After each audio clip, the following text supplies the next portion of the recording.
Good morning everyone. আজ সোমবার, আজ আছে আমাদের ফিস্ট। তো সেই জন্য সকাল সকাল উঠে স্নান করে কর্তামশাইয়ের জন্য ডিম টোস্ট বানিয়ে নিলাম, কারণ ও অফিস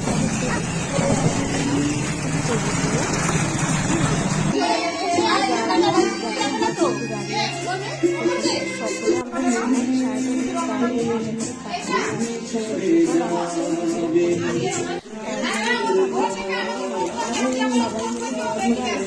করে নিলাম। তারপর বাকি রান্না হবে। আমাদের ফিস্টের মেনুতে ছিল ভাত, মাংস আর আলু ভাজা, ছিল চাটনি, পাঁপড়, মিষ্টি, বসে রান্না করছি। প্রথমে হলো চাটনি, তারপর আলু ভাজা হয়ে গেছিলো আগে থেকে। তো আমি একটু খুন্তিটা নিয়ে নিলাম। ফিস্ট মানে সবাই মিলে মজা করে আনন্দ করে কাজ করা।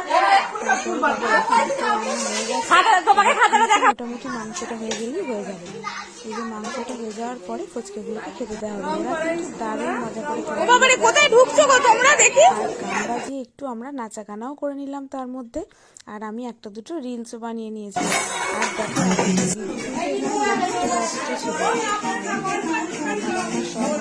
আর দেখো ফুচকাগুলো আগে বসে পড়েছে।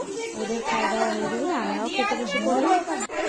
সকলের খাওয়া হয়ে গেলে আমরা একটু গল্প করে যে জায়গায় ফিরে আসি।